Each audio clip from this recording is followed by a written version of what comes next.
നമസ്കാരം, എൻ്റെ പഞ്ചായത്ത് യൂട്യൂബ് ചാനലിലേക്ക് ഏവർക്കും സ്വാഗതം.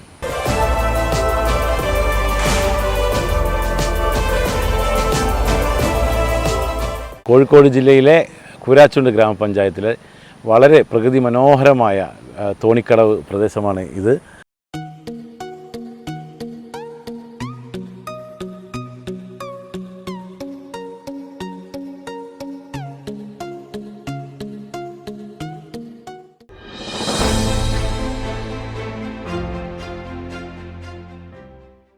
സർക്കാർ ഉത്തരവുകളും സർക്കുലറുകളും. ഈ ആഴ്ച ഇറങ്ങിയ സർക്കാർ ഉത്തരവിൽ തദ്ദേശ സ്വയംഭരണ വകുപ്പ് 6ാം ധനകാര്യ കമ്മീഷൻ ശുപാർശയാണ് ഇവിടെ ചർച്ച ചെയ്യുന്നത്. 6ാം ധനകാര്യ കമ്മീഷൻ ശുപാർശ ചെയ്ത പ്രകാരം തദ്ദേശ സ്വയംഭരണ സ്ഥാപനങ്ങളിലും നഗരസഭകളിലെയും തൊഴിൽ നികുതി വർദ്ധിപ്പിച്ചുകൊണ്ടുള്ള ഉത്തരവാണ് നമ്മളിവിടെ ഇന്ന് ചർച്ച ചെയ്യുന്നത്. നിലവിലെ ഹാഫ് അർദ്ധവാർഷിക വരുമാനമായിട്ടുള്ള 11,999 രൂപ കഴിഞ്ഞ വർഷവും മാറ്റമൊന്നും വന്നിട്ടില്ല. അതേസമയം 12,000 രൂപ മുതൽ 17,999 വരെ 120 രൂപയായിരുന്നത് 320 രൂപയായിട്ടുള്ള വർധനവ് ഉണ്ടായിട്ടുണ്ട്. അതേമാതിരി തന്നെ 18,000 രൂപ മുതൽ 29,999 രൂപ 180 രൂപയായിരുന്നത് 450 രൂപയായിട്ടുള്ള വർധനവാണുള്ളത്. 30,000 മുതൽ 44,999 രൂപ വരെ 300 രൂപ ഉള്ളത് 600 രൂപയായിട്ടുള്ള വർധനവ് കാണിക്കുന്നുണ്ട്. 45,000 മുതൽ 99,999 രൂപ വരെ കഴിഞ്ഞ നിലവിൽ 450 രൂപയായിരുന്നത് ഇപ്പോൾ 750 രൂപ വരെയുള്ള വർധനവാണുള്ളത്. 1,00,000 രൂപ മുതൽ 1,24,999 രൂപ വരെയുള്ള കറണ്ട് ടാക്സ്, ഇപ്പോഴത്തെ ടാക്സ് അതിന് 1,000 രൂപയായിരുന്നത് ഇപ്പോഴും 1,000 രൂപയായിട്ട് തന്നെ തുടരുകയാണ്. 1,20,000 മുതൽക്ക് അങ്ങോട്ടുള്ള 1,250 രൂപ ഇപ്പോഴും 1,250 രൂപ. പരിഷ്കരിച്ച തൊഴിൽ നികുതി ഒക്ടോബർ 1 മുതൽ 2024 ഒക്ടോബർ 1 മുതൽ പ്രാബല്യത്തിൽ വരുന്നതാണ്.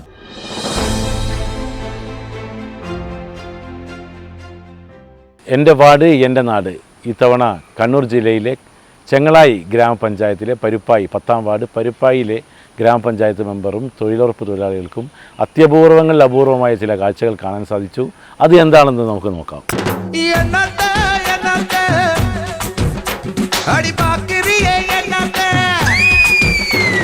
ചെങ്ങളായി ഗ്രാമപഞ്ചായത്തിലെ 10ാം വാർഡ് പരുപ്പായി എന്ന സ്ഥലത്ത് തൊഴിലുറപ്പ് തൊഴിലാളികൾ മഴക്കുഴി എടുക്കുന്നതിനിടെ ഓട്ടുപാത്രം കാണുകയും ഓട്ടുപാത്രം തുറന്നു നോക്കിയപ്പോൾ സ്വർണ്ണാഭരണങ്ങളും നാണയത്തുട്ടുകളും കാണുകയും ഉണ്ടായി. അതിനെ തുടർന്ന് പഞ്ചായത്തിൽ വിവരം അറിയിക്കുകയും പ്രസിഡന്റുമായി ആലോചിച്ച് ശ്രീകണ്ഠാപുരം പോലീസിൽ വിവരം അറിയിക്കുകയും ചെയ്തു. പോലീസുകാർ എത്തുകയും പുരാവസ്തുക്കൾ കൈമാറുകയും ചെയ്തിട്ടുണ്ട്. വാനിറ്റൈൻ ഡുക്കേറ്റ്സ് കൊണ്ട് നിർമ്മിച്ച കാശുമാല, ഇൻഡ്രോ ഫ്രഞ്ച് നാണയമായ പുതുച്ചേരി പണം, അറക്കൽ ആലി രാജാവിൻ്റെ കണ്ണൂർ പണം, ബ്രിട്ടീഷ് ഇന്ത്യ ബോംബെ പ്രസിഡൻസി നാണയങ്ങൾ, സാമൂതിരിയുടെ വീരരായൻ പണം, സ്വർണ്ണമുത്തുകൾ, ഒരു ജോഡി ജിമിക്കി കമ്മൽ, പിന്നെ ചെറിയ ചില ആഭരണ ഭാഗങ്ങളുമാണ് ഉള്ളത്. 2 കോല് നീളം, 1.5 കോല് വീതി, 3/4 കോല് താഴ്ച, അങ്ങനെ നമ്മൾ കുഴിക്ക് പഞ്ചായത്തിൽ നിന്ന് തരുന്നത്. അപ്പം അങ്ങനെ കുഴിച്ച് തീരാനായി കുഴി, ഇവർ കയറാനാകുന്നു. ഈ സൂറ കയറി ലാസ്റ്റ് കുഴി എല്ലാം വൃത്തിയാക്കി കയറുമ്പോൾ ഇങ്ങനെ അവിടെ കാലിൽ ഇങ്ങനെ തട്ടുന്ന പോലെ തോന്നിയിട്ട് അവളത് നോക്കുമ്പോൾ ഇങ്ങനെ ഒരു സാധനം, അവൾ അന്നേരം അത് അങ്ങനെ അത് എടുക്കുന്നു. എന്നിട്ട് അത് പൊളിച്ചതിന് ശേഷം എല്ലാവരും കൂടി ഇവിടെ കലവിലയാക്കിയില്ലേ, ഇവിടെ തന്നെ എല്ലാവരും. അന്നേരം കുറച്ച് നേരത്തിൽ എടുത്ത് അങ്ങോട്ട് കൊണ്ടുപോയി കിണറിൻ്റെ അവിടെ കൊണ്ട് എല്ലാം തേച്ച് കഴുകി എല്ലാം വൃത്തിയാക്കി ഞങ്ങൾ. പിന്നെ ഇവിടെ തന്നെ അതൊരു മാല പോലെ കൊരുത്തു. ഏതേ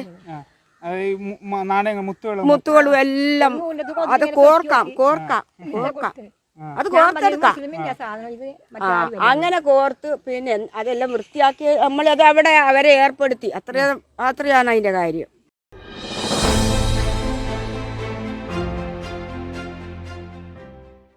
ചോദിച്ചറിയാം നാട്ടുവിശേഷങ്ങൾ എന്ന പങ്ക്തിയിൽ ഇത്തവണ നമ്മളൊപ്പം ഉള്ളത് കോഴിക്കോട് ജില്ലയിലെ മലയോര ഗ്രാമമായ കൂരാച്ചുണ്ട് ഗ്രാമപഞ്ചായത്ത് പ്രസിഡന്റ് ശ്രീ പോളി കാരക്കട അവരാണ്. അദ്ദേഹത്തിന്റെ നാട്ടിലെ വിശേഷങ്ങൾ ചോദിച്ചറിയാം. നമസ്കാരം പ്രസിഡന്റ്. നമസ്കാരം. ഞാൻ പോളി കാരക്കട, കൂരാച്ചുണ്ട് ഗ്രാമപഞ്ചായത്ത് പ്രസിഡന്റാണ്. കൂരാച്ചുണ്ട് എന്ന് പറയുന്നത് ഒരു മലയോര പ്രദേശമാണ്. കോഴിക്കോട് ഏകദേശം 35 കിലോമീറ്റർ ചുറ്റി നിൽക്കുന്ന ഒരു ഗ്രാമപ്രദേശമാണ്. വലിയ ഭൂസ്ഥിതിയുള്ള ഒരു പഞ്ചായത്താണ്. 8.9 കിലോമീറ്റർ ഭൂസ്ഥിതി പഞ്ചായത്തിലുണ്ട്. പക്കയം ഡാമും പെരുകുന്നാമി ഡാമും കുരിയാച്ചോട് പഞ്ചായത്തിൻ്റെ ഞങ്ങളുടെ സ്ഥലമാണ്. കാർഷിക മേഖലയാണ് കുരിയാച്ചോട്. അതേപോലെ തന്നെ ടൂറിസത്തിൻ്റെ വലിയ സാധ്യത തെളിഞ്ഞു വരുന്ന ഒരു പ്രദേശമാണ് കുരിയാച്ചോട്. അടുത്ത കാലത്തായിട്ട് പല പദ്ധതികളും നമ്മുടെ പ്രദേശത്ത് ടൂറിസം മേഖല ആരംഭിച്ചിട്ടുണ്ട്. പക്കയത്ത് ഹൈഡൽ ടൂറിസം, അതുപോലെ തോണിക്കടവ്, വയരണ, നന്ദികുളം തുടങ്ങിയ പ്രദേശങ്ങളൊക്കെ പല സ്ഥലങ്ങളിലും ദൂര സ്ഥലങ്ങളിലൊക്കെ ആളുകൾ എത്തിപ്പെടുന്ന സ്ഥലമായി മാറിയിട്ടുണ്ട്. മലബാറിലെ ഊട്ടി എന്നാണ് നമ്മുടെ ഈ പക്കയത്തെ അറിയപ്പെടുന്നത്.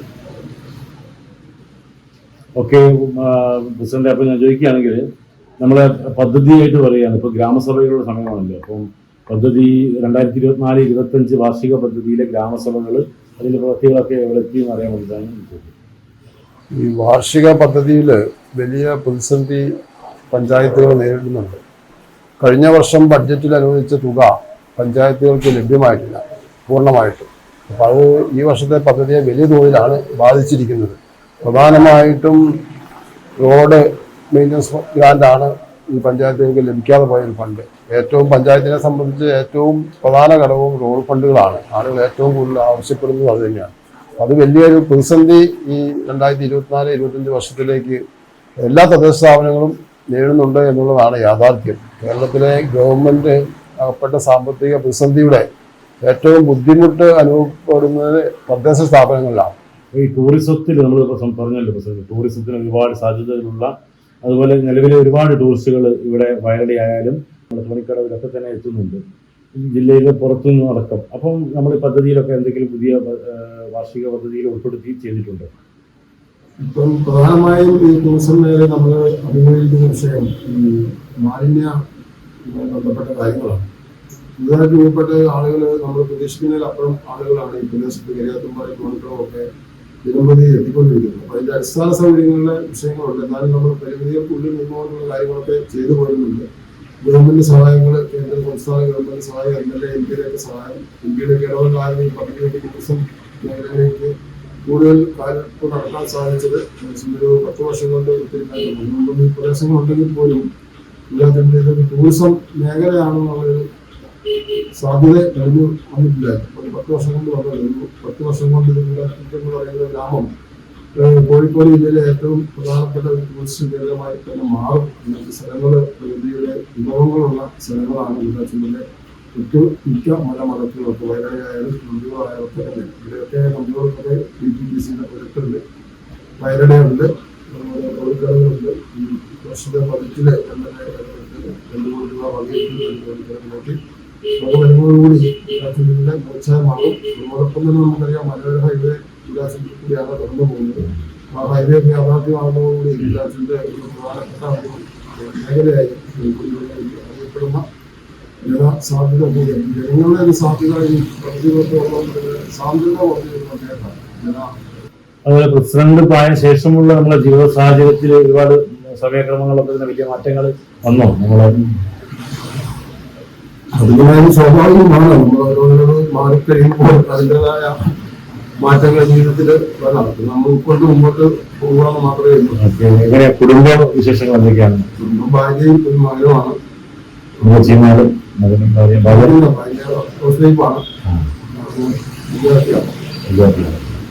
ഓക്കെ, അപ്പൊ ഈ പറഞ്ഞ തോണിക്കടവ് പ്രത്യേകിച്ച് പറയാൻ കാരണം ഇപ്പൊ നമ്മളെ സംസ്ഥാന സർക്കാർ സൂചിപ്പിച്ചു എത്ര ഫണ്ട് വെച്ചു, ആ പ്രൊജക്ടിനെ കുറിച്ചൊന്നും പറയാൻ കഴിയും എന്തൊക്കെയാണ്?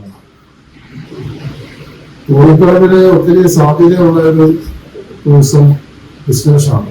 അവിടെ ഇപ്പം പ്ലേസ് ഫണ്ടിലുള്ള പ്രവർത്തനമാണ് നടന്നിരിക്കുന്നത്. ഒരു വ്യൂ പോയിന്റൊക്കെ ആയിട്ട് അതിന്റെ അപ്പുറം ഒരു 15 ഏക്കർ ഒരു ഐലൻഡായിട്ട് കൊണ്ട് ഈ ഇൻവെസ്റ്റിന് വേണ്ടി അവിടെ ഒരു ഫേസ് 2 ആയിട്ടൊരു പദ്ധതിയാണ് ടൂറിസം ഡിപ്പാർട്ട്മെന്റ് പ്ലാൻ ചെയ്ത് വരുന്നത്. അതിലേക്ക് കടന്നിട്ടില്ല. അതിന്റെ ഒരു സർവേ കാര്യങ്ങളും എസ്റ്റിമേറ്റൊക്കെ ആയി വരുന്നേ ഉള്ളൂ. പ്രിയ മെമ്പർമാരെ, നിങ്ങളുടെ നാട്ടിൽ നടക്കുന്ന വികസന പ്രവർത്തനങ്ങൾ വ്യത്യസ്തമുള്ളതും ജനോപകാരവുമായതാണെങ്കിൽ നിങ്ങൾക്ക് ഈ സ്ക്രീനിൽ കാണുന്ന നമ്പറിലേക്ക് ഞങ്ങൾ വിവരങ്ങൾ അയച്ചു തരാവുന്നതാണ്. അതുപോലെ തന്നെ ഞങ്ങളെ ബന്ധപ്പെടാവുന്നതാണ്. എൻ്റെ പഞ്ചായത്ത് യൂട്യൂബ് ചാനലിലെ പുതിയ വീഡിയോ കാണുന്നതിനായിട്ട് നിങ്ങൾ സബ്സ്ക്രൈബ് ചെയ്യുക, ലൈക്ക് ചെയ്യുക, ഷെയർ ചെയ്യുക, എല്ലാവിധ സപ്പോർട്ടും തരിക. മറ്റൊരു പഞ്ചായത്തിലെ വിശേഷങ്ങളും പുതിയ സർക്കാർ ഉത്തരവുകളും ഒക്കെ ആയിട്ട് നമുക്ക് വീണ്ടും കാണാം. അതുവരേക്കും ബൈ.